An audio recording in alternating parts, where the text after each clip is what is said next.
Hello, everyone. Welcome to another episode of Super Subs Podcast.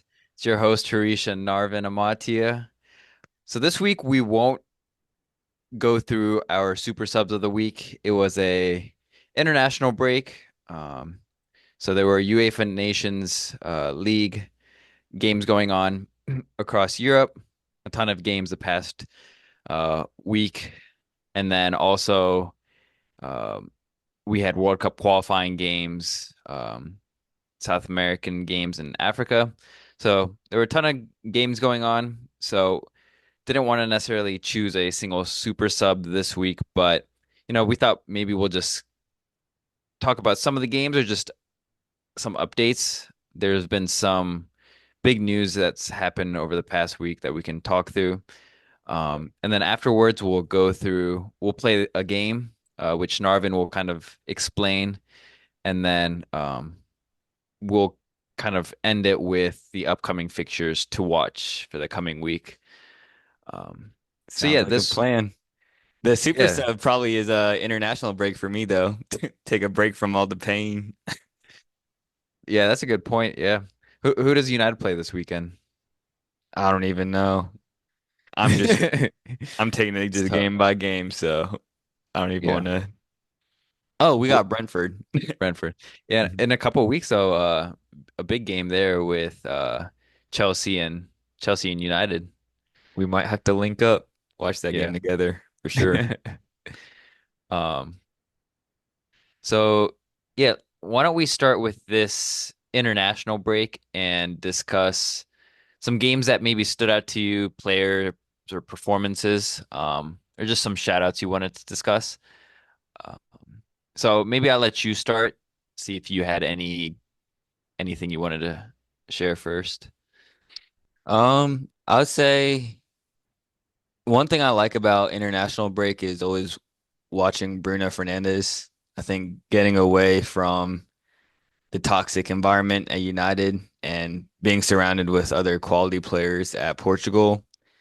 It's always a pleasure just to watch him just enjoying himself, really expressing who he is as a player on the field. I think he creates a lot of chances for Portugal and he's kind of their pretty much their creator.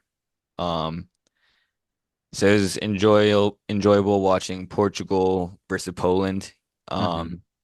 Portugal kind of just completely dominated that game. Yeah, I was surprised earlier this week, yesterday, that Portugal, when they played Scotland, that they weren't able to put a goal behind Scotland. Ended up being 0-0. I think Portugal did dominate that game, probably deserved to win, but surprising that, that they weren't able to end up finishing one against Scotland, considering how well they played versus Poland. Yeah, that's a good point. I think versus Poland, um, other than Bruno, a player who really stood out was Rafael Leao.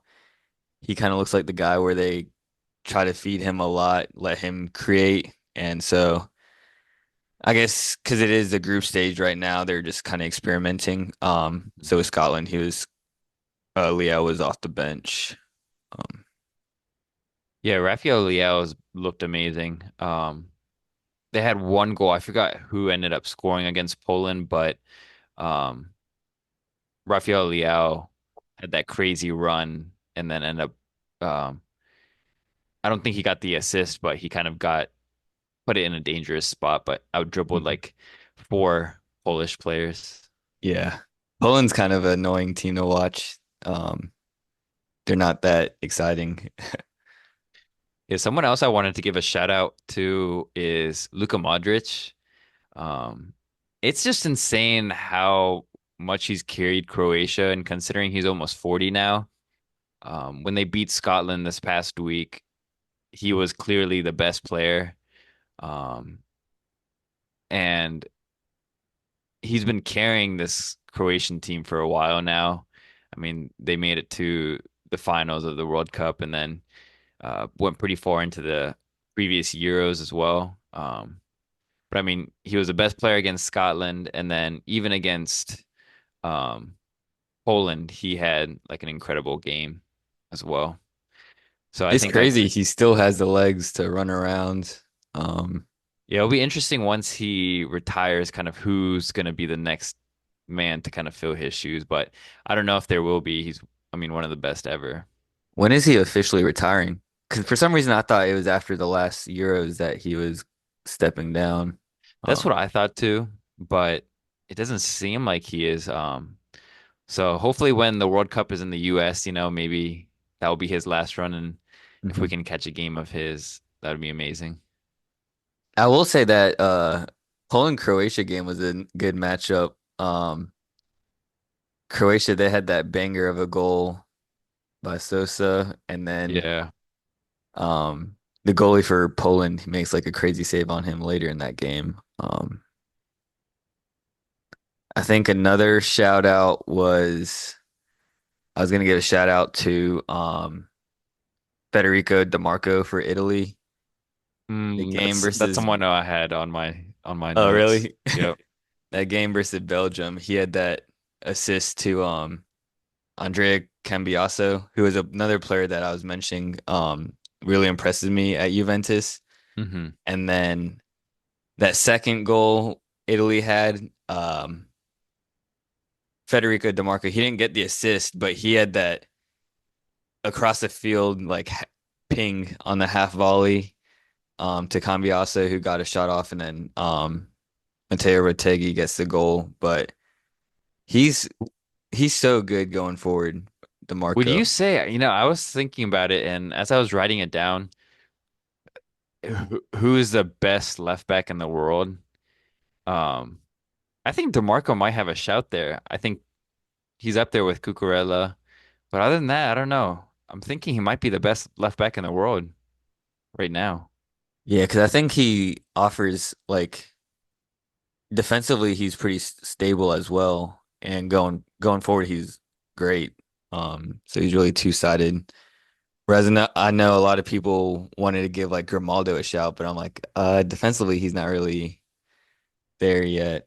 Um, so yeah, I agree. I think DeMarco has shouts to being one of the best.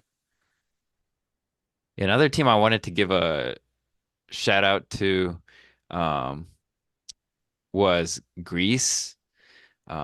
They had an upset against England in their uh, first match in this international break. So they beat England 2-1. Um, they scored pretty early in the second half, and then Bellingham kind of scored it late, which they thought was gonna be the equalizer, but then Greece ended up scoring at the very end um, of that one. And then they also a few days later played Ireland and won pretty easily um, against Ireland. So they definitely seemed to be playing with a lot of emotions, just given that one of their teammates had kind of passed away unexpectedly at such a young age too. That was such unfortunate news. Yeah, George Baldock, I mean, he's a solid player and probably would have been starting for Greece. Super upsetting news. I mean, Premier League player and everything. Hmm. Yeah, that was tragic. Um, It was cool though to see his club team in Greece. I forget the team, but they're, even though he passed away, the team is still going to pay out his 3-year contract and provide the money just to his wife to kind of support her and also to help like raise their kid, oh, that's essentially. amazing. Yeah. That's a great gesture. But when they scored that goal and like their celebration with his jersey up just gave me like chills watching that game against England. Yeah, that's raw emotions. Yeah. England though, they had a weird setup, uh, playing like Bellingham kind of up top as Hmm. like a false nine. Um, Greece, honestly, they could have had a few more goals. Your boy Levi Colwill made that crazy goal line clearance. Yeah, he might have been. Other than I thought Cole Palmer and Bellingham were two standouts for England, but Levi Colwill was looking like a dog back there. Yeah. Colwill, sorry, not Colwill. Cole Palmer missed a few chances where you usually see him bury it club level. Yeah, he missed a sitter that Bellingham like assisted to him. Yeah. There was Um, another one that Bellingham missed kind of almost a sitter too, where he I don't know if you saw like Cole Palmer kind of chipped it almost to like he did to Nicholas Jackson against Wolves, mhm. like crazy ball over the top, and Bellingham like took a touch, and then his shot was just terrible 1-on-1 with the keeper. It'll be interesting to see how England really line up now because Cole Palmer, he's got to play in that 10 role, just running the Hmm. show. Um, so it'll just be interesting to see how Foden fits in. Um, But but I think again, yeah, the form Palmer's in, you got to play him at the 10, and Foden did not look good again, like as bad as he did in the Euros. Maybe a little yeah, better, but still pretty bad. which is so odd. It feels like just every time he throws that England jersey on, he's just completely different. Oh, Um, agree. that striker for Greece, though, want to give him a shout out. He was on my ultimate team, carried me throughout. I think Uh, another big news we need to touch on with England is Saka and his injury. So he left the game pretty early in the second half um, with a hamstring injury. So I'm not sure if there's any like reports on his progression. I think they're saying maybe he'll be ready for the next Arsenal game, but I mean, if he's not ready to go, that's a huge loss for Arsenal. especially considering him and Odegaard double whammy. Yeah, and then Havertz didn't play international break due to an injury as well. And I mean, he looks like a kind of a key piece right now for them, even though I Mhm. don't really rate him. And then I think Martinelli also missed time just due to fitness reasons. Jeez. Yeah, that was what we were saying last episode. Just it'll be international break and just hopefully no injuries. Um, but it's always bound to happen. And especially a team like Arsenal that we've touched on previously, where the attack has always been a concern and like where are they going to grab the goals from? We know defensively they have depth and they're solid, but if one or two of these guys like Odegaard and Saka, if they're hurt, then Yeah, they're kind they're of rotate screwed. Yeah. exactly. Um, there was another game. I was looking forward to this game just because I thought it was gonna be kind of a shootout. But ended up being one-sided was Austria versus Norway. Hmm. Austria, uh, They it's look crazy. like the best team this past Yeah, international break. yeah, Ralph Ragnick just changed the culture in that squad. It's the press heavy team.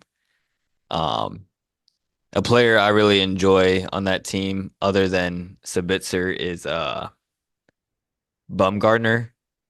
Every Hmm. time he plays for Austria, he's so good.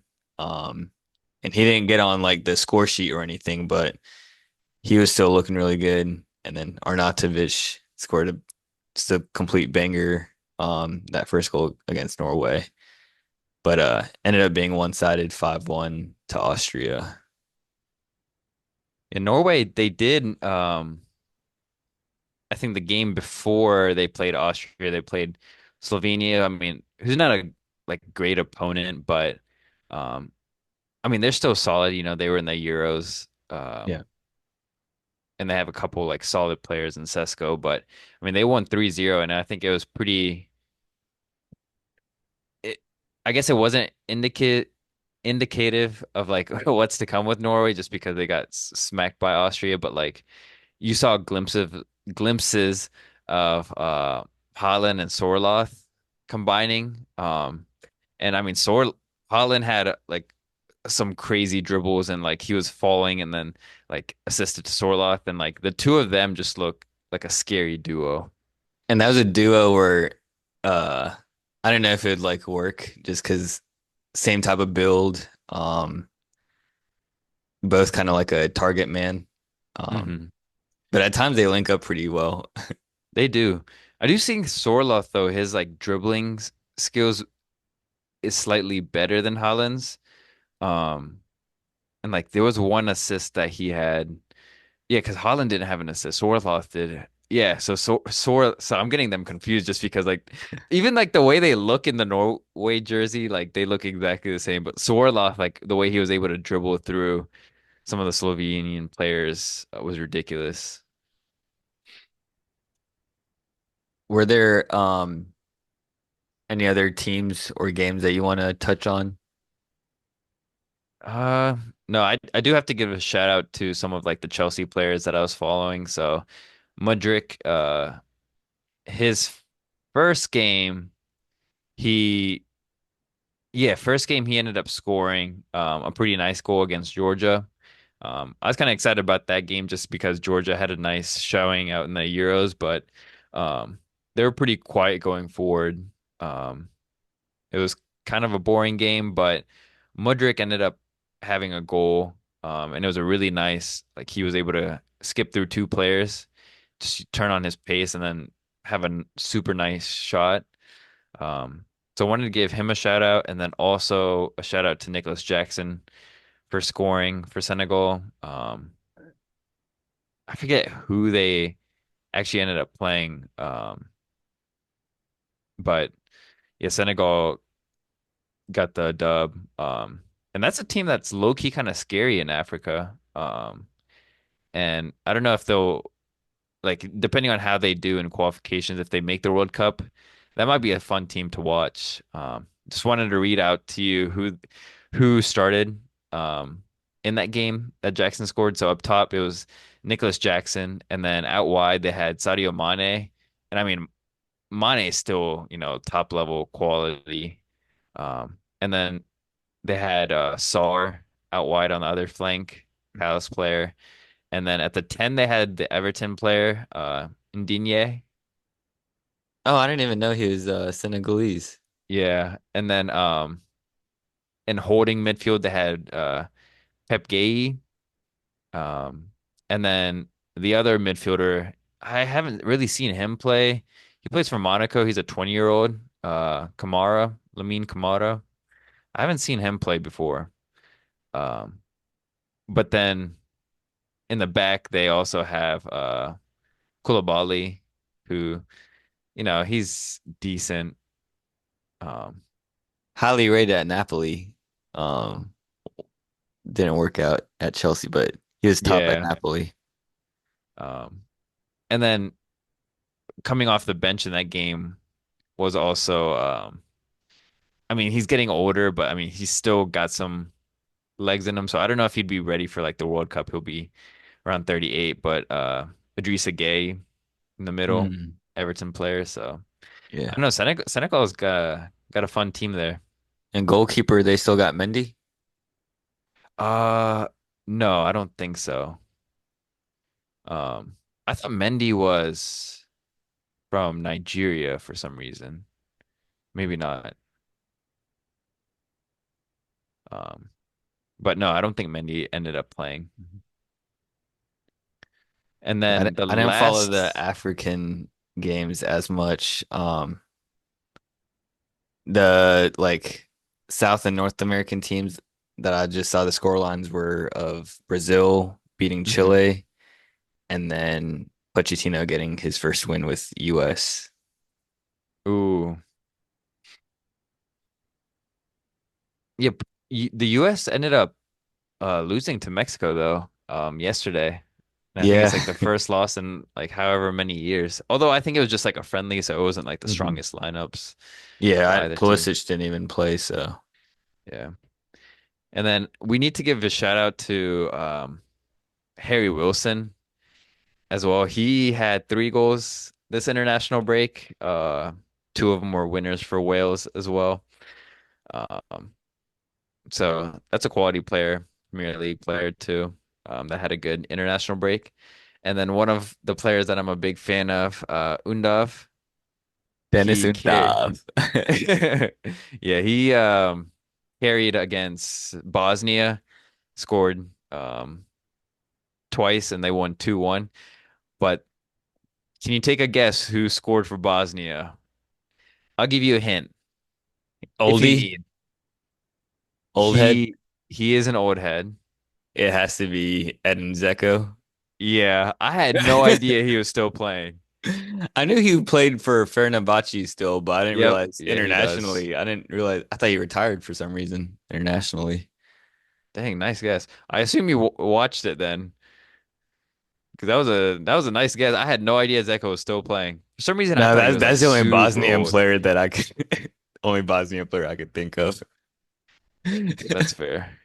Um, Um, I think the most comedic moment of international break though was and this player single-handedly will probably hold back Belgium from winning anything. Wout mhm. Faes, his Mm. PK that he gave up against France, straight up just he got sat down, I think, and then um kind of just dives and handballs it like he tried to do it so sneakily too, but it was so bad. It's a David Luiz tax, dude. It's because he's got the cool hair that people rate him. No, David he's Luiz so was a bad.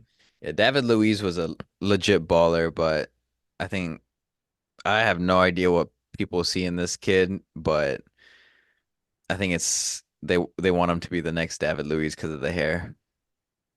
One thing about Belgium was I didn't see oh, he might have been injured. De Bruyne. Yeah, he's injured. Yeah. Okay. Yeah, I was wondering why he wasn't So, playing. and then oh, I forgot what I was gonna say. There was one more point. Oh, well, if you don't have any other updates, did you have any other like international break games or players you wanted to shout out? No, not really. I think it was just Portugal that was the team that stood out to me as like the most entertaining of teams. Yeah, for me, most entertaining I think was Austria for sure. Oh, that's So right. Yeah. yeah. Um, so next I think we can go into some like news that happened over international break. There were a ton. I Breaking think news. breaking news. Okay, well the first one I wanted to touch on is the retirement of the greatest midfielder of all time. Just recently? Yeah, Grace uh, midfielder. Andres Iniesta officially Oh, retired. no way. Yep, officially retired, and I think I actually almost cried watching his like retirement video. I'll send it to you. You'll definitely have to watch it, but man, what an absolute player. Legend. Let Legend. I think it's only right that we right now in the spot just talk about maybe what's the one memory that you have of Iniesta that you'll never forget, or um, what's your favorite Iniesta moment, I guess, Oh man. or like one that you'll never forget, or yeah, Probably the World Cup game winning goal. That was just iconic. Um, extra time gets the against Netherlands. yeah, late winter shirt comes off with that cut off sleeves dedicated to I think one of his friends that passed away. And Mm-hmm. then crazy part was like I was re-watching like a video on that goal and apparently he wasn't even supposed to be playing that game because he was like he had some really bad injury where the doctors were like if he gets like tackled or anything it could be like career ending because he was like on the brink of a really high risk injury. So doctors like recommended him not playing that game, but played and grabbed the winner. Well, yeah, I think if he hadn't played, he would be kind of going through some treatment and stuff, but like that's kind of what messed his like he could have been even better, but I mean he went through like such a dark period because of that injury. Hmm. And like his rehab was even worse because of it. Yeah, I didn't realize the severity of that injury. Oh yeah. Um that could have been career ending, but thank goodness it wasn't because we got to witness the rest of his career. For real. What I was your think favorite? my favorite memory, well, just to answer the question, like the most memorable, I think has to be the goal against Chelsea because of how much it hurt.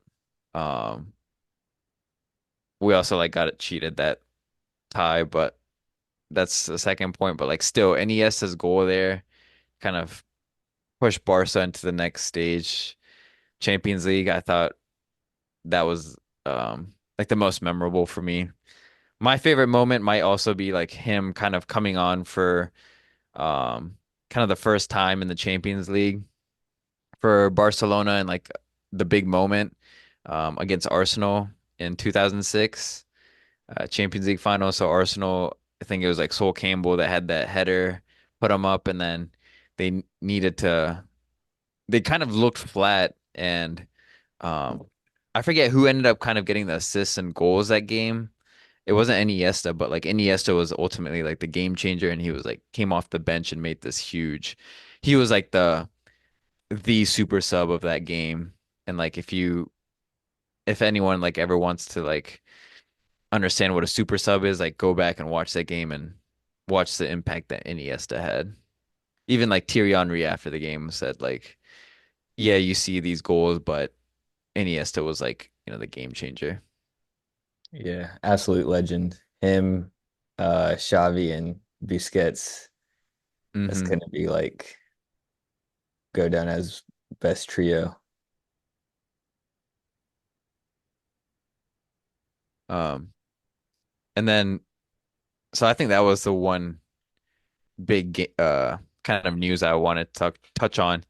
But then we recently also heard the announcement of I wanted to get on some Manchester news maybe. So Tuchel was a manager that I always thought, Manchester should have grabbed. This is the Sack breaking news. Ten Hag. This is the breaking. Okay, yeah. So breaking news: Tuchel is the new manager of England. What do you think of this appointment? I think it's a great appointment. Um, I think Southgate, he always England's such a stacked squad.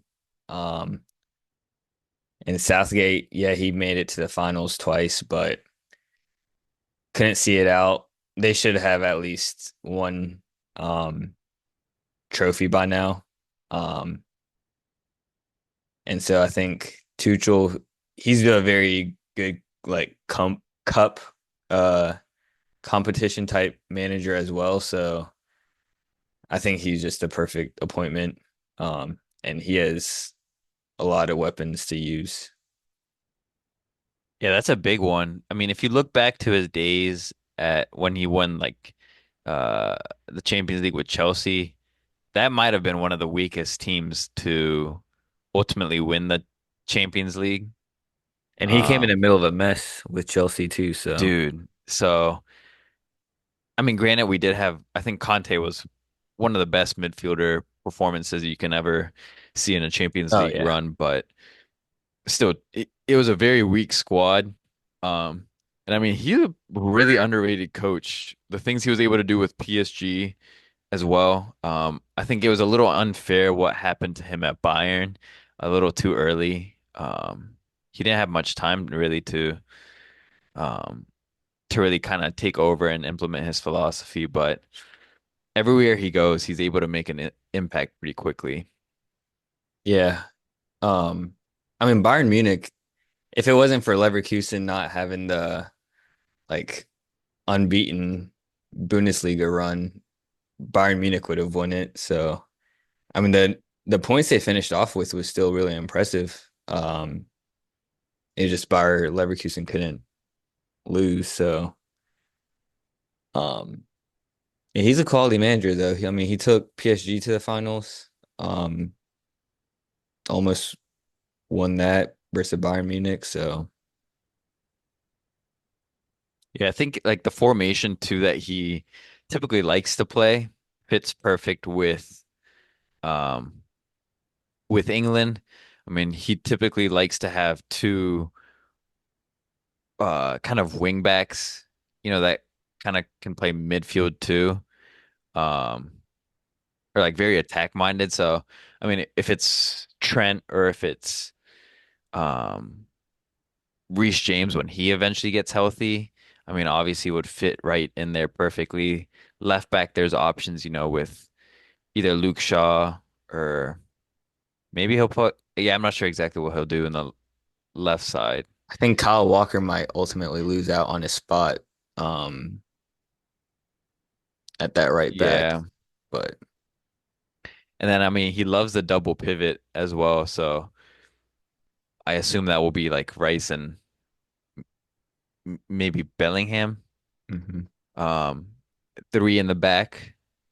That will probably be Colwill, Stones, and Mark Gahey, Gahey.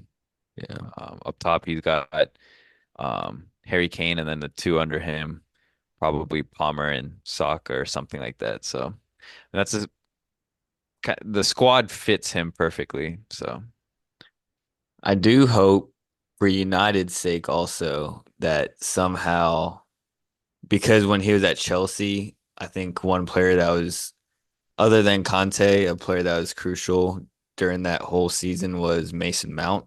So mhm. hopefully Mount can prove himself, get him back on that England squad, and just kind of revive his career. Mm, Mount, yeah, I don't know about that one, big We fella. got we got robbed by Chelsea. Yeah, I like Mount, especially like what he was able to do at Chelsea, but his confidence just kind of looks shot. Um, and I don't know, it might just be like the United kind of system, like he's not able to fit in. I'm not sure, but he's looked pretty poor since going to United. And injuries don't help. This man can't stay fit for his life right now. Yeah, but I'm excited for kind of to see how England are with Tuchel. I think the center backs are perfect for him. Such an athletic center back. Yeah, Um, I think England they definitely have to win something under Tuchel. Agreed. Um, and I mean, sticking to the Manchester theme, also wanted to touch on uh Mazraoui and his news. So he's been one of the better players for United, but recently he went underwent heart surgery. Um, didn't know if you had any updates or um anything about that procedure and like how it went. No, I don't have any updates, and I've checked like the United app, and they haven't really released any stories on it. Um, so I'm sure they'll have more news in the coming days, but as of now, I haven't seen any updates. And I know versus the Villa game, he was subbed off, and they had mentioned due to injury, but I'm not sure if that was if that had played into it. Hmm. Uh, but that's scary. Yeah, I mean it's really sad just because like he's been having such a good season so far for United. Like I think one Mhm. of the better players and uh he looks like a really like nice and humble guy. Like everyone kind of gets along with him. So hopefully it's nothing too serious. But yeah, to your point, I haven't seen any news updates either. Yeah, hopefully it's not too serious. It's crazy how um like the fittest of athletes can go through these issues. So, I think the only like again, I don't know how like reliable the sources are, but they're saying he's could possibly be out for up to 2 months. oh wow. So given that, like, what do you think the lineup will be? I mean, we saw Lindelof slot in at right back. Like, do you think Oh man. that's the best Nah, option going forward, or is there someone else? I guess Dallo, but Dallo and then left back. I don't know when Luke Shaw, I think Ten Hag was saying is supposed to come back November. Malacia still MIA. He was coming back fit, and then I think he hurt himself again training. Um, so I don't know if mhm. we have to resort to giving Harry Moss a debut, but And then the last topic, kind of around United again. A lot going on in that United camp, man. Manchester out there. drama-filled team. This one was actually a really good news, and I was really surprised that Arsenal weren't able to get this kid his name inked in, but Cheeto, Obi Martin, officially signed with Manchester, Let's go. Arsenal youngster. That's High a prospect. yeah. I mean, we've been talking about this kid for a while, just based on what been able to do, and I was shocked that United were able to kind of get him from Arsenal. Yeah, I'm surprised he made a move to United. Um, Considering the amount of amount of times we've been talking about Arsenal needing a striker, Hmm. he could have been one for the future for them. And just for the listeners, here are some ridiculous stats It's uh, video game type numbers. for this kid. Yeah, so I mean, and granted, he's only 16, but he played. So he was in Arsenal's academy team, and so he played for their U18 team, and he scored 32 goals in just 18 games, essentially beating Florian Balogun's record, who's representing the U.S. now. And his record was 25 goals in a season. This kid scored 32 and 18. Um, in another season, for the U16 team, he scored 10 goals against Liverpool. So, I mean, he's got the quality. You can see clips of him at such a young age. Um, and the crazy thing now is he's 6'2" as well, so he's got some size on him. So, and he was already training with the Arsenal first team this season. Wow. So I thought that was a huge positive signing, especially, United also were kind of struggling to find young, like bright spots up top. Yeah, that's gonna definitely gonna be a player for the future for us. And then some speaking of some young kind of talents up top, Victor Gyökeres had a great international break as well, scoring a couple goals for Sweden. Is Isak still out for Sweden? No, he Or played, but it was oh interesting. He kind really? of played like a number 10 role. It was really Oh interesting and to see oh his role. behind Grokus? Yeah. Oh, interesting. So, I mean, that's another young forward talent. So, I think Arsenal kind of need to make a move there for him. Sweden might have some weapons in Isak, that Victor Grokus, and Alonga. Hmm. So, they looked exciting on attack as well. I'm not sure who their midfield general is because I don't know if Forsberg still is No, on that squad, he's but getting yeah, he's getting older now. And they have Kulusevski as well. Kind of he played that midfield role. oh, that's right. Completely forgot he was Swedish. So, it's an exciting team to watch as well. So, I know we spent some time there speaking about international break and also just some big news that happened during international break. So, now we'll transition into kind of the main segment of today and the game that we're going to play. And I'll let Narvin kind of explain how this works. So the game we're gonna play today, this is kind of an inspiration we took from Bar Brothers, a podcast that we listen to. Um, Hopefully one day they invite us to their show. But this game is called Two Truths and One Lie. We love playing it along. Basically, um, I'll be reading out three statements, and two of them are truths, and one is a lie. And basically, um, Harish and then listeners as well, you guys can take a stab at which one you think is the truth or which one you think is a lie. And then we'll let Harish give his statements, and then um, we'll go through those rounds twice. And listeners, you can when we post this, you guys can comment which one you think's the lie. So you want me to go first, or you want to go first? Why am I nervous? Um, yeah, so you can go first. Yeah. Okay. So Two And it can truth. be like two truths, like it can be stats or like stories or kind of whatever, right? Statements. Exactly. Yep. Okay. Yeah. All right. Um, let's see. So my first statement is Mario Balotelli. He played, he had 70 appearances in the Premier League and only one assist. Um, second one, Philip Lahm. He didn't commit a single foul for an entire year. And then third state, Bro, you gotta come harder with these. That's an easy one. Come on. All right.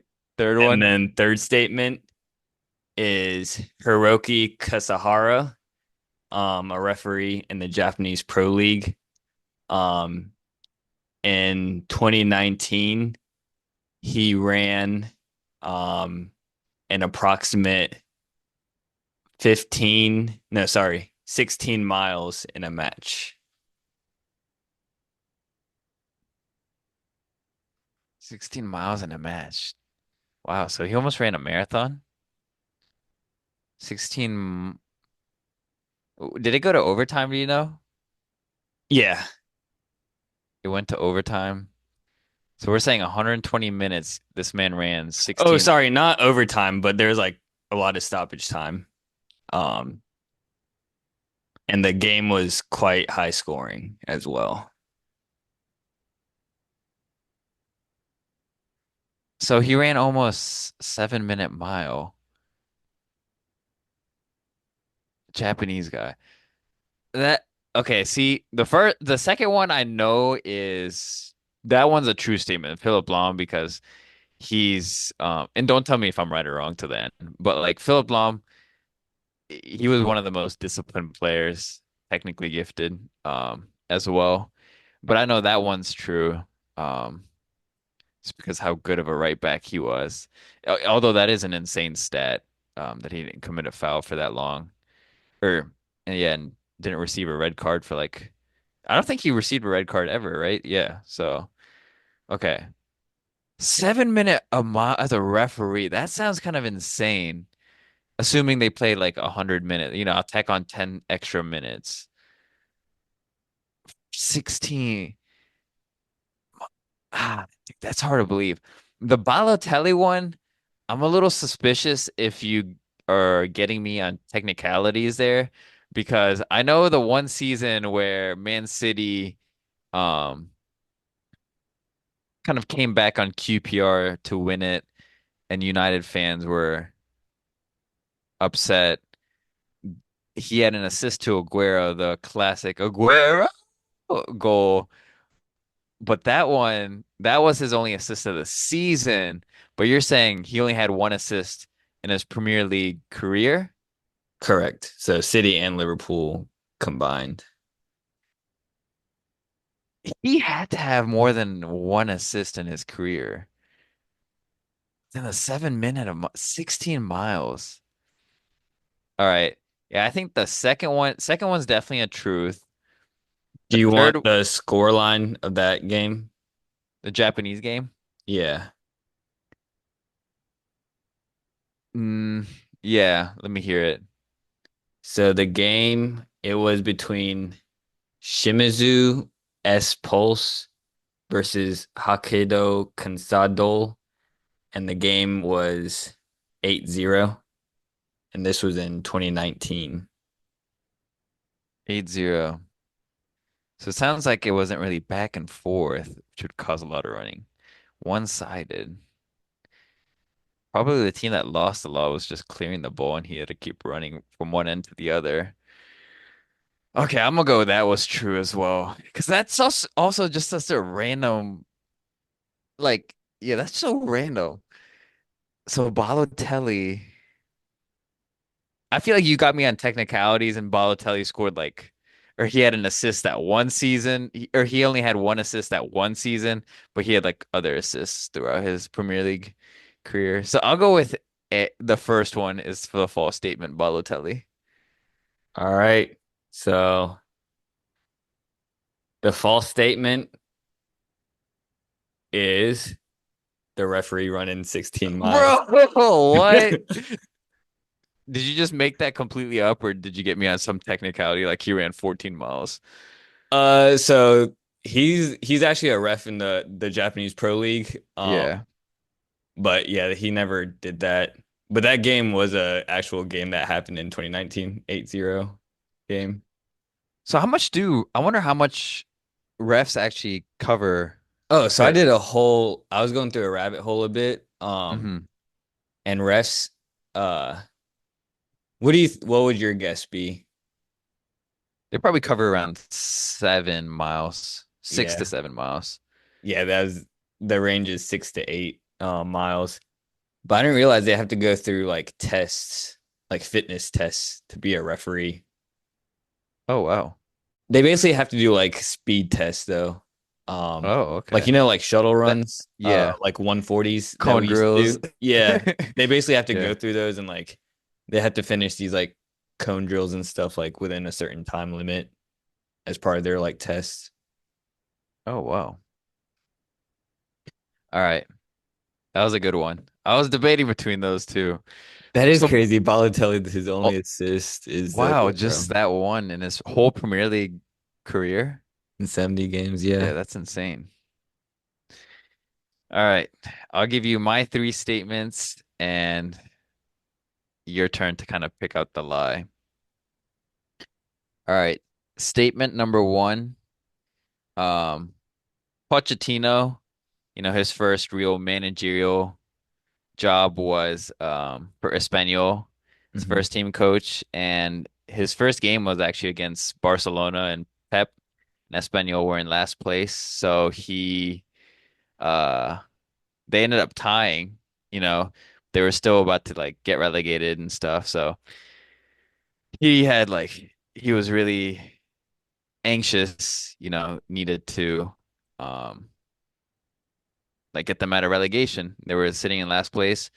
And so to find um inspiration, I guess, or some good luck charm, he climbed him and his wife and his assistant made a hike on top of the Montessor Mountains, which is like a religious town and stuff surrounded by shrines, to try to get some good uh omen, I guess, or something, good luck. And the next game they ended up winning against Racing Santander. And so they weren't in last place anymore after that game and right after that hike, experiential hike. Hmm. All right, so that's statement number one. Statement number two is classic Roy Keane, think of just crazy Roy Keane. Um this man was a stud for Manchester United, like he was just his attitude too. He's like this aggressive player and like never kind of lose mentality, Hmm. and just like an absolute unit. Um, so after they won the league, or like before they were about to win the league, they had like this they before they won the league, like the season was over, they had already like won the league. I think it was like 3 or 4 weeks before the season was over. So the team obviously, they went to go celebrate and stuff, Hmm. and they went to a restaurant, like a super nice restaurant, uh, as a team, and uh, like whoever they went with, like the staff ordered food for everyone, and so it was like an Indian restaurant, like a super nice Indian restaurant, and Roy Keane, he's never really had like exotic food like that before, I guess. And this man got they got him biryani, chicken biryani, and it just looked like, chicken and rice or whatever. So he like Yeah. started eating it and he like started sweating and he was like getting upset because it was so spicy. And he's like, fucking hell, mate. And he like was fighting the biryani because it was so spicy, but just like Roy Keane in typical Roy Keane fashion, like didn't want to quit and stuff. So he ended up like finishing the biryani and then ended up like, they smashed the league. And the next season too, uh, they smashed the league and they had the same kind of team gathering and stuff. And so ever since that second season, um, before each season, his first meal before the season, was always a biryani to give him like that mindset to like kind of fight through. Um, Interesting. and then the third statement, um, is during an Arsenal trial, uh, Colo Torre, uh, defender, he slide tackled Arsene Wenger.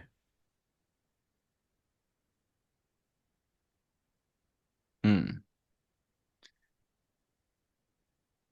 Oh man. I want to go with the second just because I can't see Roy Keane eating Indian food. Feel free to ask questions if you have any, or if I need to repeat anything.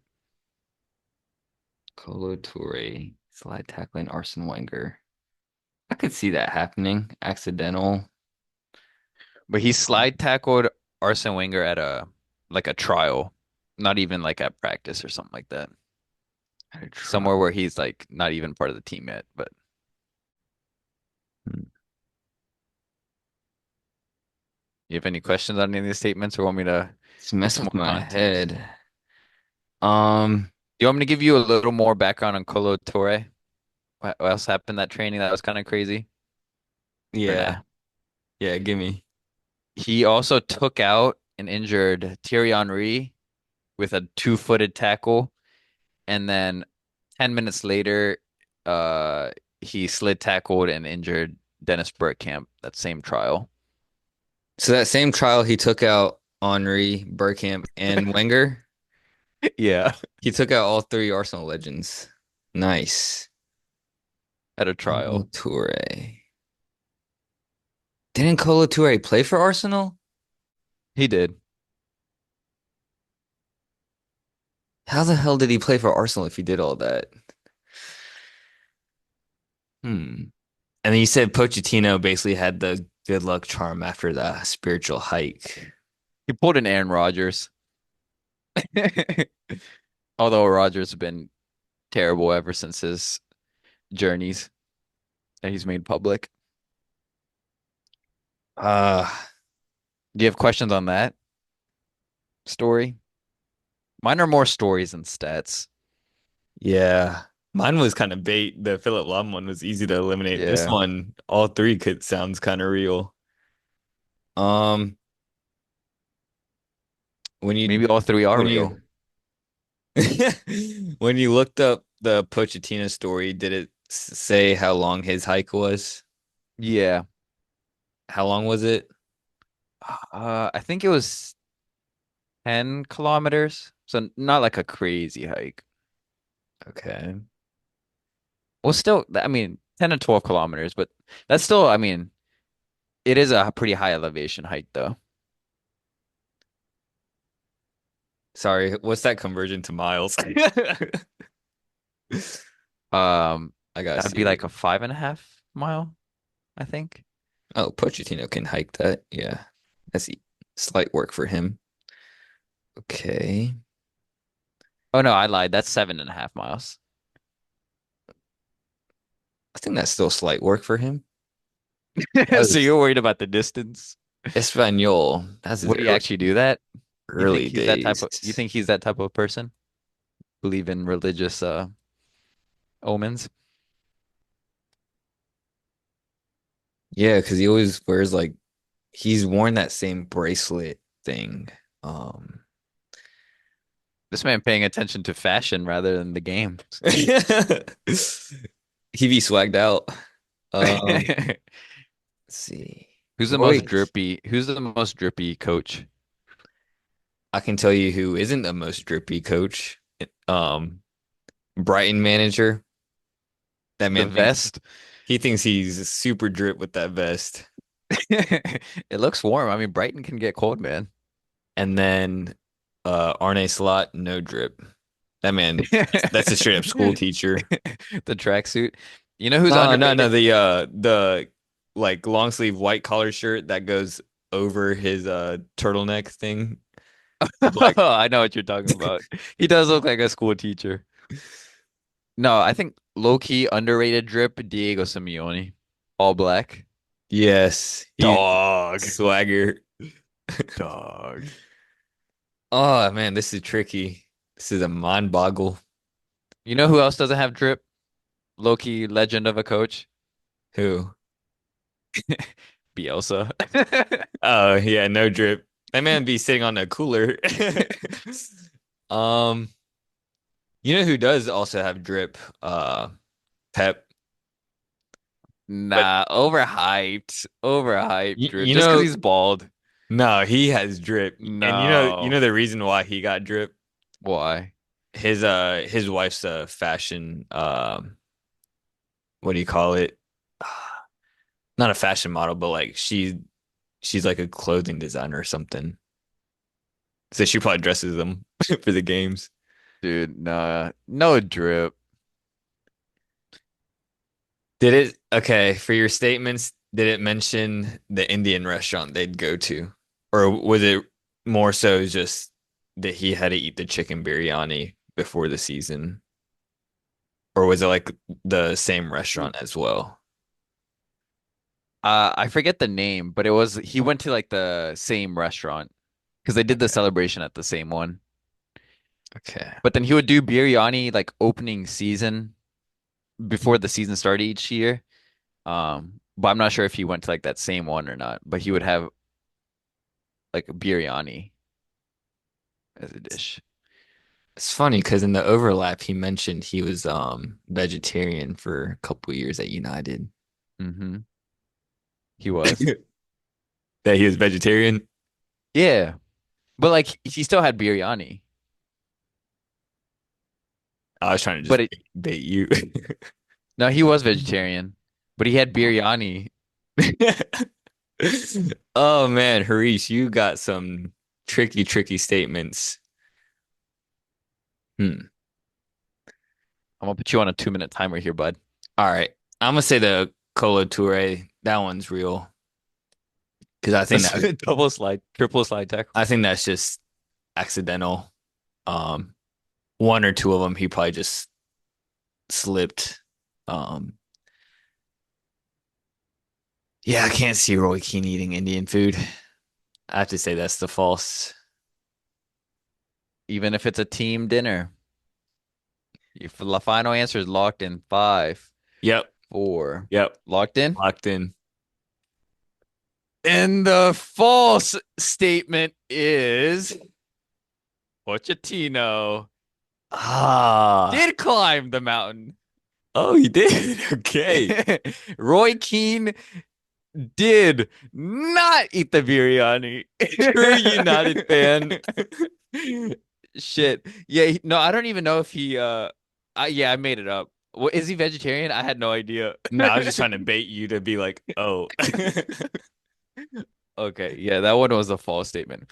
Kolo Toure did, in fact, go hard on Thierry Henry and Bergkamp to show them who's boss, according to his biography, Mhm. in interviews. But he did not mean to slide tackle Arsene Wenger. He had eyes on the ball, um, and went for the. He ended up doing a two-footed slide tackle on Arsene Wenger as well, but he had all eyes on the ball the whole time. But Arsene Wenger typically in his training sessions likes to stand like kind of as a midfielder and stuff. So he was in the middle of the action. And then Mm. Okay. he limped over to the physio and he was like in the medical and getting taped up and stuff. And he's like, what the hell was he thinking? Da da da. But he's like, I need a player like that. Mhm. Oh, geez, that's crazy. So, I liked it when Colo Toure and Yaya Toure were both on City. They probably had the best chant. oh, I'm not familiar with their chant. Oh, you're not? They have No. a chant and like a dance. It's really goofy. We'll need to definitely have a pod episode with the best chants. Ooh, I like that. Yeah. Yeah. All right. Did I almost get you with the Roy Keane though? For real? Almost. Because I mean, like, I feel like that's a lot. Like, a lot of athletes like have superstitions, so Hmm. that could have been like a legit one. All right.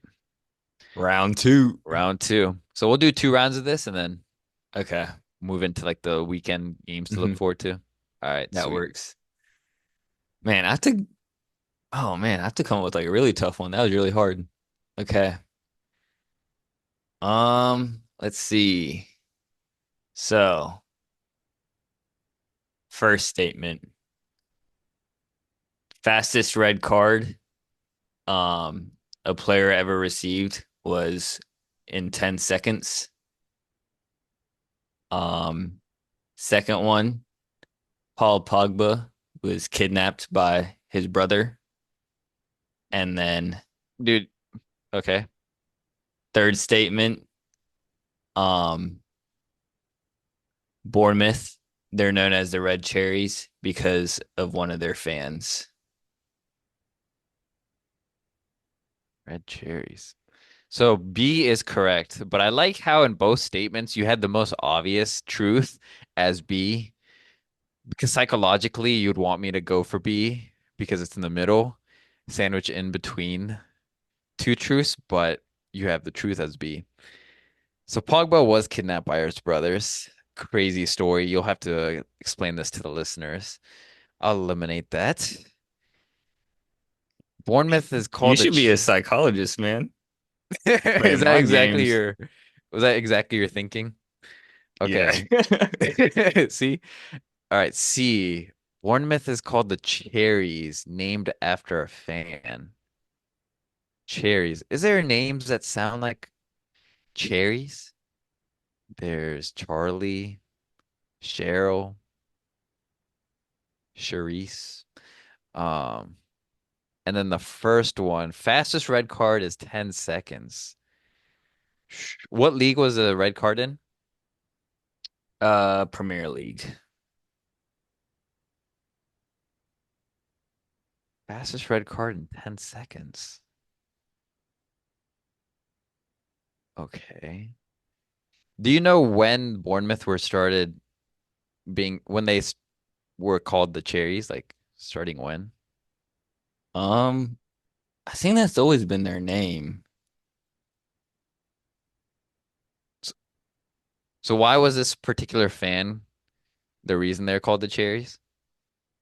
Oh, that's just because Bournemouth, they were kind of like back in the day, they kind of were like rough in terms of like growing food and stuff. And there's this one guy, he literally just had like a cherry shop open. Um, and that was kind of like a pre-workout meal that he'd provide to the players. Cherries as a pre-workout. Interesting. It's a good source of sugar. Hmm. But that's sus. You're a Premier League team and you rely on this one shopkeeper that sells you cherries as your pre-workout. Hmm. That's possible if this was back in the early 1900s, assuming that's when Bournemouth was founded.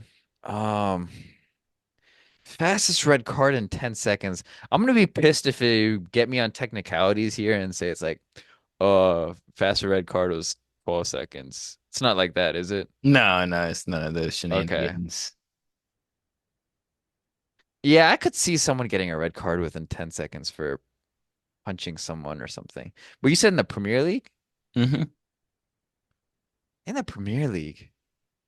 When in the Premier League? Was this like last 10 years? No, it's earlier. I think it was like early 2000s. Who are the players involved? Uh, Yeah, you're making it up. something. Um, Do you want the player? What's the player? who got the red card? Keith. uh, Got it, ladies and gentlemen. I think we what's got his him. name? Keith Gillespie. Oh, this sounds so. It was in '07. You said early 2000s earlier. Now Yeah, you're saying early oh, 2000. Yeah, 2007. Early 2000s.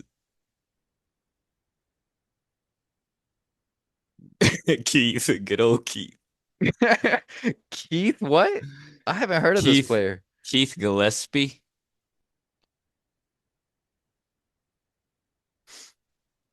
And what team did he play on? in this game. Hmm. Sheffield. Ooh, Sheffield. Hardworking team. Um,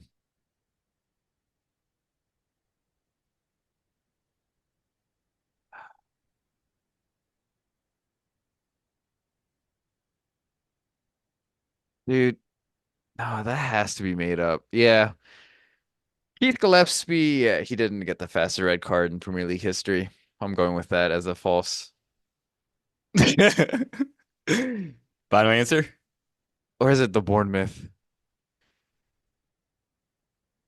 That sounds too true for you to like think of. Yeah, Keith Gillespie isn't. Yeah, this man sounds like an accountant. So let's see. False. Pogba, Pogba, he indeed get kidnapped by his own brother. Indeed. Um, and that one just came up to my head just because I saw an article recently that they're in trial. They're in trial like last month. Um, and then Keith, he did get the fastest red card. Bro, did he really? Yeah. He played for Sheffield? Yep. Against Reading. No.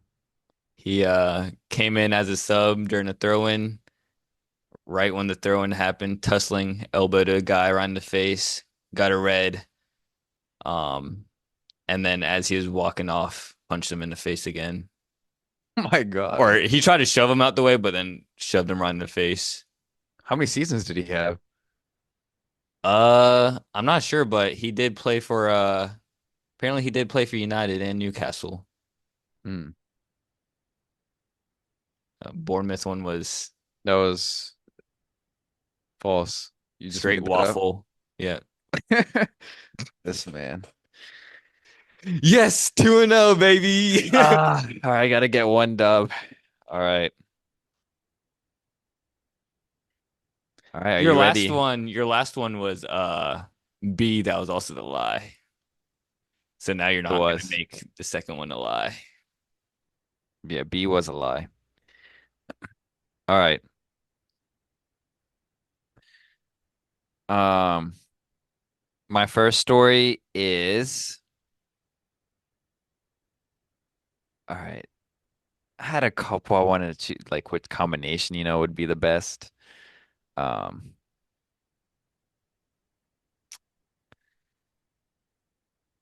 okay.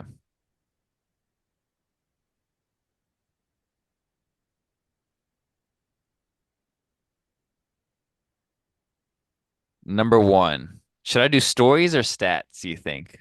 What would you prefer? Either or. You were really messed with my head last time around, so whichever one. Okay. Um,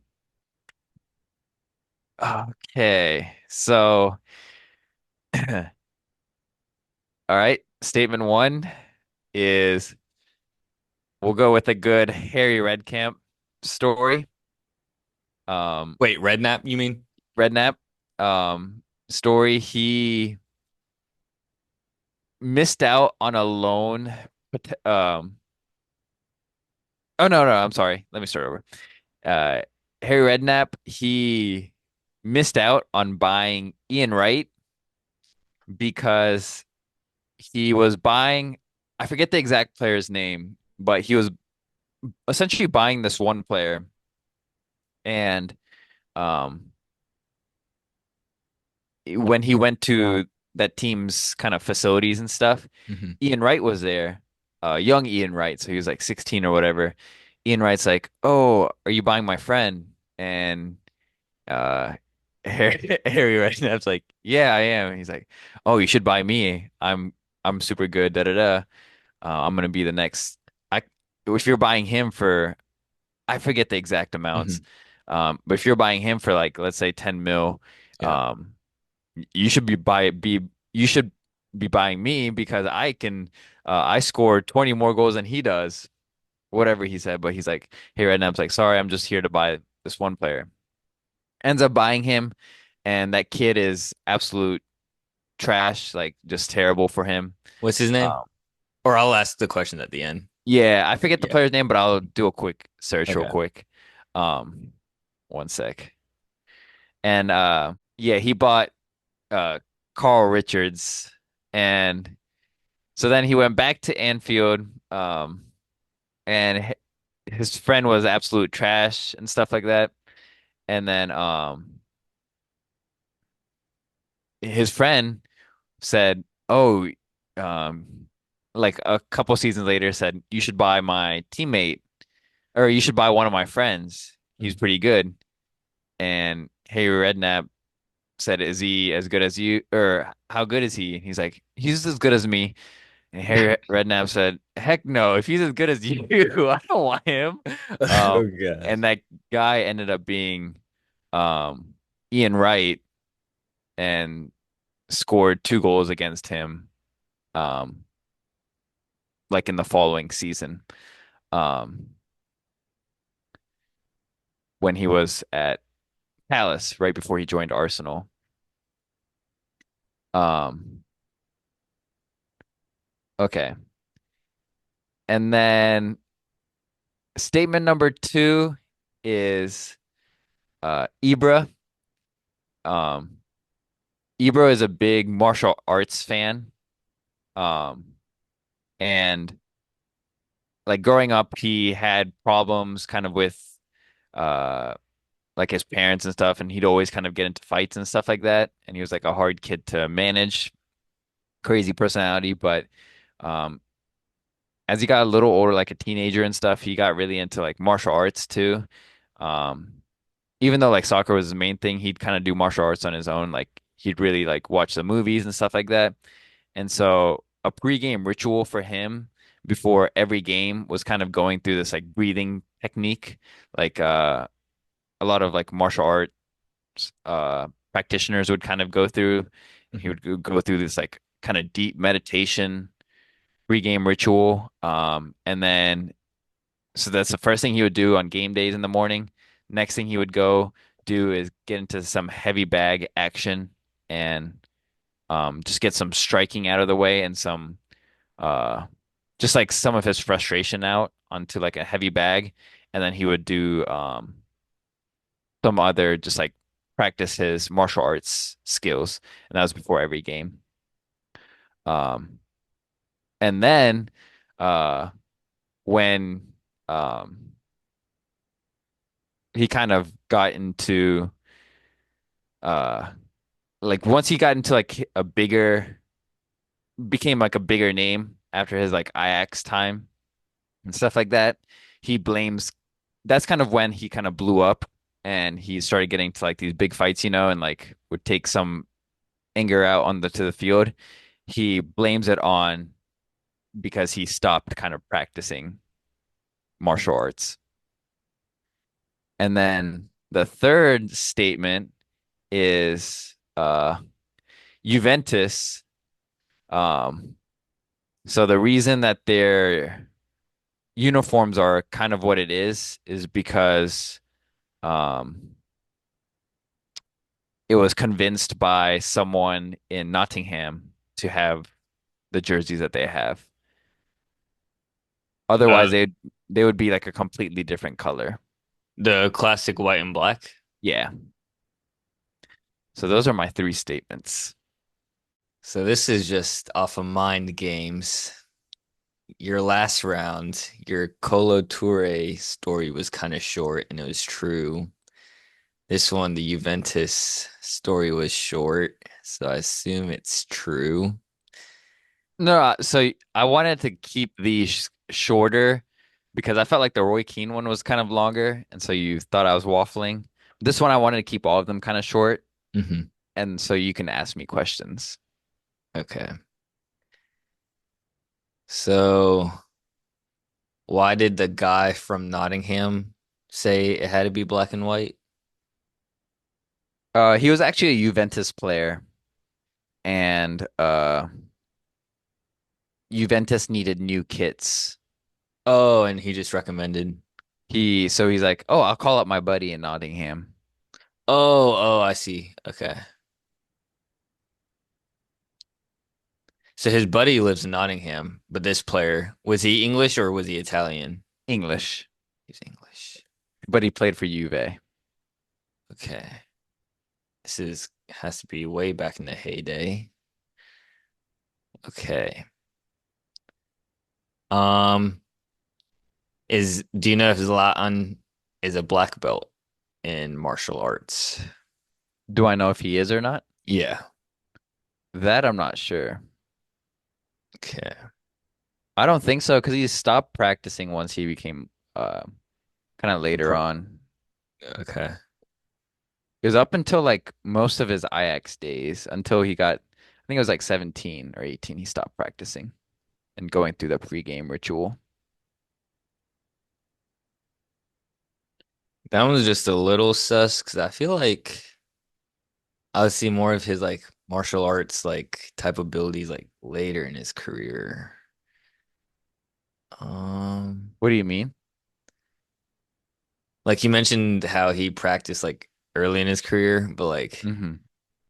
I feel Like like before every game yeah, but I and feel then, like I would see him pull off these like martial art type moves, maneuvers during games like later in his career and then like his celebrations too. Like mm, um so I think he might just appreciate martial arts more than actually having done martial arts. Um oh, and yes, Latan is a Taekwondo black belt. okay. That first one has to be true. Because I feel like I've heard a story about that before. I don't know if it involved Harry Redknapp, but I think it involved Ian Wright.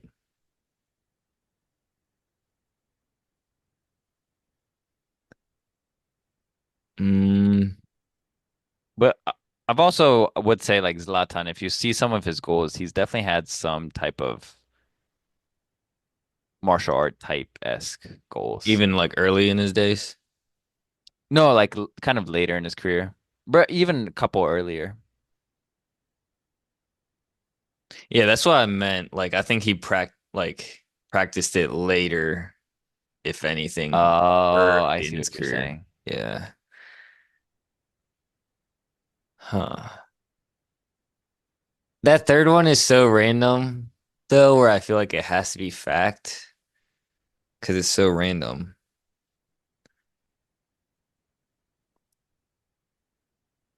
Um, the first one. Did you mention how much Ian Wright's friend cost? Yeah, Net so he got transfer, Carl Richard for uh 10,000 pounds. 10,000 pounds. Oh, that's cheap. Carl Richard or Richards? Richards. Ah, did I catch you? Because you said Richard just now. Richards. Richards. Okay. Nah, that one has to be true because I feel like I've heard that before. So it's between two and three, but three is so random. That has to be true. But no way you make B's false again.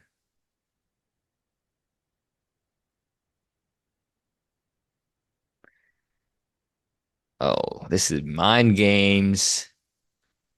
Zlatan's a black belt? I Hmm. did not know that.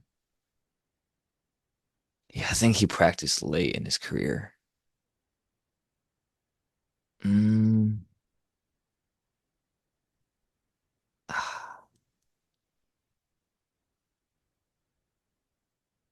Yeah, I'm gonna say third one's true just because that's so random. It has to be fact. First one, I think I've heard that story before, so I'm gonna say true. I'm gonna say the Ibra is false. Locked in. You sure? Yes. Three, two, locking it in? Locked in, buddy. Yep, you got me. Zlatan, he is a fan of martial arts, but he never had a pregame ritual of everything I said. Let's go. But yeah, let me read you this. Exactly. This was in an interview with Ian Wright and Harry Redknapp. Said, I bought Carl for 10,000 pounds. Went to pick him up from infield. Uh, and while and so he was getting transferred to Bournemouth. Um, and while he was meeting with his manager just to say goodbye, uh, he left him with his friend. And so his this kid said, "What are you signing him for?" And Harry Redknapp said, uh, 10,000 pounds. The kid said, 10 times better than him. I've got 26 goals. He's only got 12. I'm a different class. Why don't you sign me? And Harry said, I was worried. I can't buy you. I'm buying him instead, but I'll keep an eye out for you. Don't worry. Carl was absolutely useless. He could run, but that was about all. Um, Carl was absolutely terrible. After f about 4 games, Carl came to see me in my office and said, I've got a friend. He was asking if he could have a trial. He's a striker just like me. Is he as good as you? And Carl said, No, he's not as good as me, but he's decent. And he said, Well, I'm not fucking bothering then. And then the following Saturday, they played Crystal Palace. Um, and Carl said, Oh, might be Mhm. playing my friend who's on trial at Palace, he might be playing at Palace today. And Harry was super hyped because he's like, oh, nice. If he's not as good as you, he must be trash. Yeah. Ended up scoring 2 goals. That was Ian Wright. Jeez. Yeah. And then B Ibra, fake story. And then this Juve story actually was super interesting. Nottingham's had a huge influence uh on some overseas soccer. So Juve, they play in the classic black and white kits because of Notts County. So Juve, they actually used to play in the pink. Their jersey color used to be pink. And so that's why you see now their alternate sometimes is pink. That's the OG color of Juve actually. Oh. Um, but the reason they got rid of the pink, or what happened was the pink would wash away back then super easily. And so the team needed new jerseys. And so they asked players if they knew anyone that could supply a new set of jerseys for the team. And one of the English players said he had a contact out in Nottingham, and that person ended up sending the Nott Counties, which is a random team in Nottingham, just their jerseys to Juve, and the Juve players actually ended up liking it. Um, and so ever since they've been playing in the black and white. And so when the new stadium for Juve in Turin opened in 2011, that's why they played the exhibition against Notts County. Um, and interestingly Oh. enough, the reason that uh, AC Milan, they also had um, like some influence from Nottingham because the founder of AC Milan was actually from Nottingham. And that's why it's called AC Milan versus the Italian way of Milano. That's why it's Milan. Um, and then similar origins to Betis and Celtic, why they have like the green and white stripes is because of a team in it wasn't Notts County, but it was some team in Nottingham. Oh, wow. Yeah. I feel like Nottingham's such a small area. Um, So random. yeah, the influence. Wow, Yeah, that's wild. that's why I thought I could get you with those lies. Just because it's so random. Hmm. But Jeez, that was fun. so listeners, hopefully y'all had a chance to kind of play along with us. Um, we're able to suss out some of our lies. But Yeah, I think now we can just kind of move into just wrap this up real quick into some of the games to watch for this weekend. Um, we can start with Saturday. I'll start with a couple games that I think I'll keep an eye on. First is just Villa and Fulham. I think Fulham's been on a hot streak so far to start the season. Um, they did have an unfortunate loss against City, but I mean, ever since their opening against United, they haven't lost, dropped points there. So that's a team to kind of keep an eye out for. And then Aston Villa to kind of see if, they can come back from their highs from that Bayern win, and they look pretty poor against y'all, but see if they can capitalize. And then also keeping an eye on that Brentford United game. United, we've talked thoroughly enough about their struggles, but Brentford's kind of an exciting team to watch, and I think they can give United trouble. Yeah, that'll be a um entertaining game to watch. See if Brentford can, hopefully not, but we'll see if their streak of scoring under 2 minutes continues. Um, I'm also interested Saturday. I probably won't watch this one live, but we'll definitely have a eye out on the side. Is Leicester Southampton be a crucial battle when it comes to relegation time? Southampton's still winless, but that'll be a matchup where they definitely will hope to take 3 points from being home. And then 12:30 is Bournemouth Arsenal. I think that would be a pretty fun game to watch as well. Yeah, what's your prediction on this game here, the Bournemouth Arsenal game? I think it's at Bournemouth. I think I don't think Bournemouth have quite hit the heights yet this season. And with Arsenal having Odegaard injured and Saka, if he's injured, I think Bournemouth could honestly have a chance to pull a win. I agree. I think it's going to be 2-1 Bournemouth, assuming Saka doesn't play. Yeah, this is assuming Saka doesn't play. I think Bournemouth pull out the win Nice. because I think with Odegaard hurt, they've been super heavily reliant on Saka. So Exactly. Another game to I'll be keeping an eye on and is in the Bundesliga, Bayern Munich versus Stuttgart.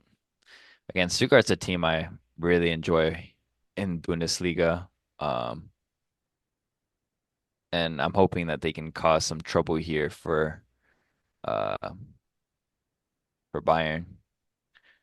that one player for Stuttgart, he had a really good international game. I think it was yesterday or the day before versus Netherlands. That Jamie Lewin guy.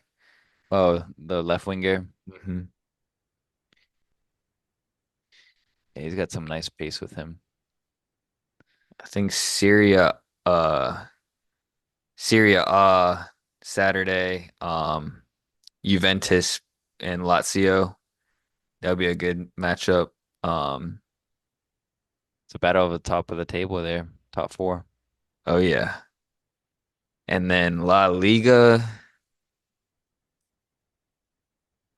matchups aren't that great. Um, keep an eye out for Real Madrid, Celta Vigo. I think whenever Real Madrid plays, we just always keep an eye out now that Mbappe's there just to see how they're gelling. Because they still, like we've mentioned previous episodes, they just haven't gelled as a team quite yet. So we'll see how that game goes. Yeah. And then Sunday we have some two big games in the Premier League. So Wolves, Man City. We'll see. Wolves have been playing decent, but haven't been able to really get a result yet. They have one tie.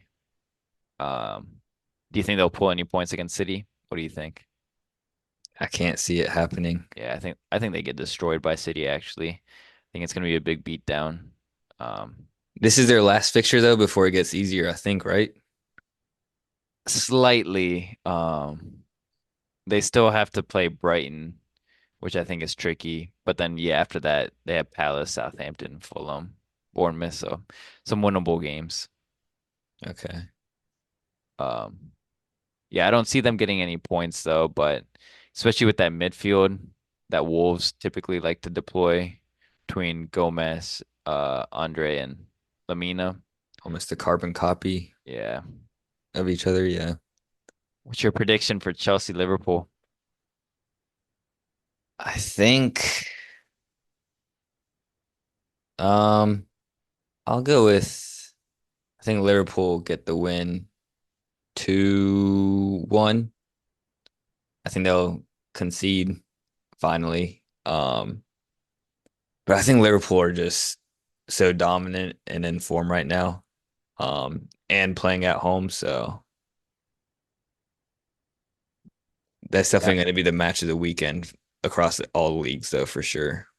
Yeah, I'm a little nervous that we'll be missing Cucurella and Fofana. Those are going to be some key misses. Who's going to fill in for Fofana? Is it going to be you think Tosin? I think it's probably, yeah, I think Tosin. And then left back, I wonder if Chilwell, if he's going to put him back there or if he's going to put Vega out left. He had a appearance for Portugal starting for Portugal over international break. Yeah, I mean, he's a quality player.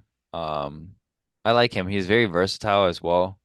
He's traditionally like a center back, but he can also play midfield. Or he was initially like a midfielder, but he can play center back and can also play left or right back. So I like him. But yeah, he'll have to step up big, I assume, in the left back, him or Chilwell. But I I'm not sure exactly how that's going to turn out. It's hard to predict with your own team without having some biasness. Mhm. But I'm hoping we can pull out a point.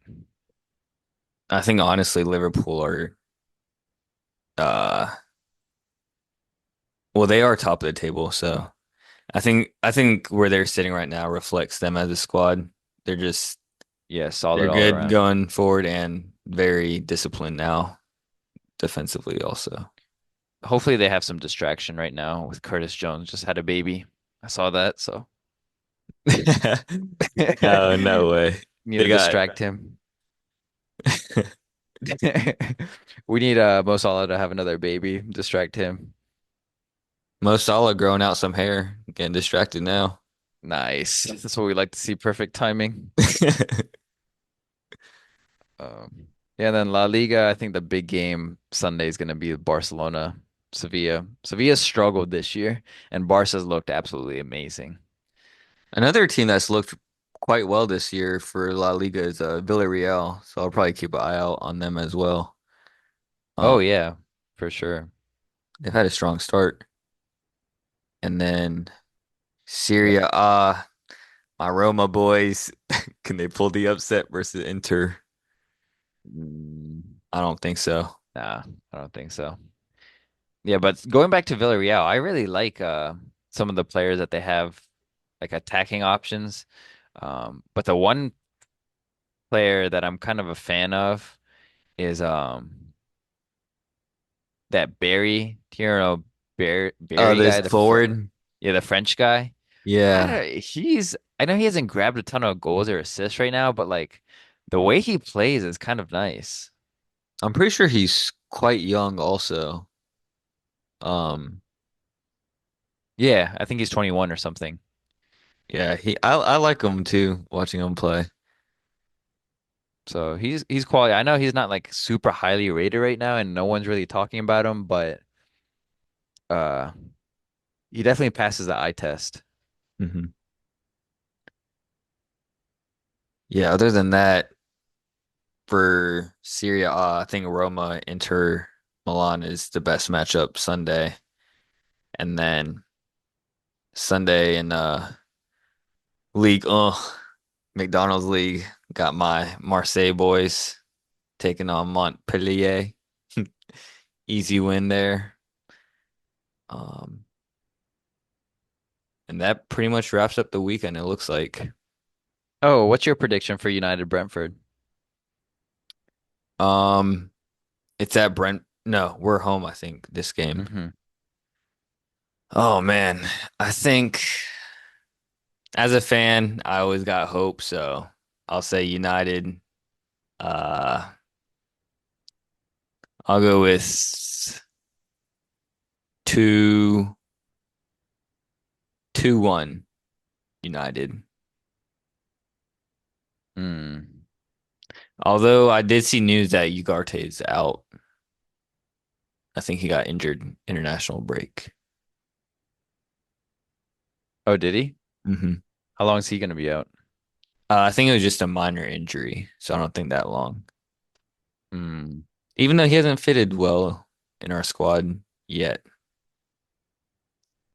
Oh, and then there's a game Monday as well. Nottingham Forest versus Crystal Palace. Ooh, Got to see if your boy Glasner can finally pull a win. yeah. They've been struggling so far to go on attack. So I think that wraps up the weekend. Um, so with that, thank you all for listening to another episode of Super Subs. Thank you for playing along. It probably will be another game that we'll play in the future. Um, so give you guys a little sneak peek of how that game works.